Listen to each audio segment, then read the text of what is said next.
Saint কথা baseless ৰিডিকুলাস আৰু nonsense 99% কথা বেসলেস ৰিডিকুলাস আৰু ননসেন্স আৰু সেই কাৰণে তেওঁ সেপ্টেম্বৰ কথা কৈ থাকে আৰু চাব যেতিয়া সেপ্টেম্বৰ আহিব তেতিয়া আকৌ ক'ব নহয় মোক আৰু 3 মাহ দিয়ক মই আৰু প্ৰমাণ দিম তেওঁ নিজেই জানে যে তেওঁলোকৰ এই যিমানবোৰ কথা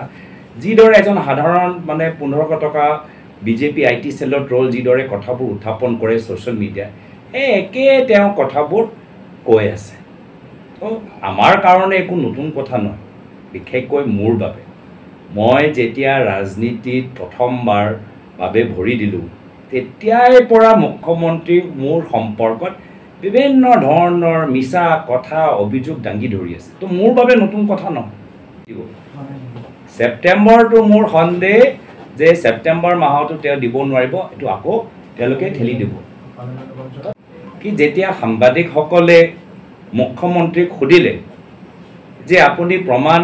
যিমানবোৰ প্ৰমাণ এতিয়ালৈকে যোগাৰ কৰিছে সেইখিনি আপোনালোকে মে মাহৰ 10 দিনৰ ভিতৰত কিয় দিব নোৱাৰে এতিয়া মুখ্যমন্ত্ৰী উত্তেজিত হৈ গ'ল তেওঁ আকৌ সাংবাদিকসকলকে ধৰিলে যে তোমালোকে প্ৰশ্ন সুধিলে পাকিস্তানী হৈ যাব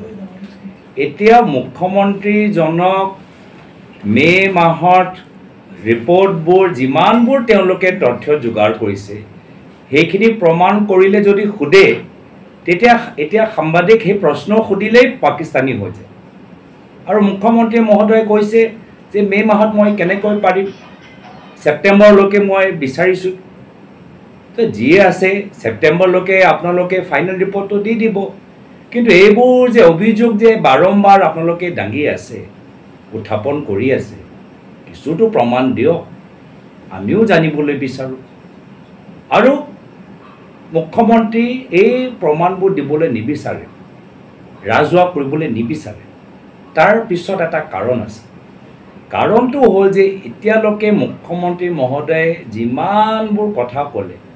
প্ৰায় 99% কথা মিছা সিদ্ধান্ত আমাৰ কথা হ'ল যে আমি অসমৰ ৰাইজৰ অসমৰ জনসাধাৰণৰ কথাবোৰ আমি উত্থাপন কৰিম আজি তাৰিখত মোক যদি ব্যক্তিগতভাৱে সোধে মোৰ সন্মুখত মই দুটা ডাঙৰ সমস্যা অসমৰ ৰাইজৰ ক্ষেত্ৰত মই দেখা পাইছোঁ প্ৰথম হ'ল আমাৰ অসমৰ আৰ্থিক স্থিতি আজি চৰকাৰ যিমান ধাৰুৱা হৈছে এই ধাৰটো পিছত মাৰিবলৈ হ'লে অসমৰ জনসাধাৰণৰ ওপৰত টেক্স বঢ়াবই লাগিব নহ'লে চৰকাৰ ধাৰ মাৰিব নোৱাৰিব আৰু এই যে ধাৰ যে চৰকাৰে লৈ আছে ইয়াৰ বুজাটো কোনে মাৰিব চৰকাৰ নহয় ৰাইজে মাৰিব লাগিব যেহেতু চৰকাৰৰ ধনটো হৈছে ৰাইজৰ ধন যে এই ধৰণৰ যে এটা আৰ্থিক সংকট সৃষ্টি হৈ আছে ঋণ ওপৰত ঋণ লৈ আছে ঋণ লোৱাৰ পিছত কিন্তু শিক্ষকসকলক দৰমহা দিব পৰা নাই ঋণ লোৱাৰ পিছত মানে স্কুলৰ অৱস্থা ভাল কৰিব পৰা নাই ঋণ লোৱাৰ পিছত ডক্টৰসকলক দৰমহা দিব পৰা নাই সৰু সৰু ঠিকাদাৰ কণ্ট্ৰেক্টৰসকলক তেওঁলোকে দৰমহা দিব পৰা নাই ঋণ লোৱাৰ পিছত মাত্ৰ এটা ঘৰৰ ভিতৰত উন্নয়ন সীমিত হৈছে এইটো কাৰ ঘৰ সকলোৱে জানে সীমিত হৈ আছে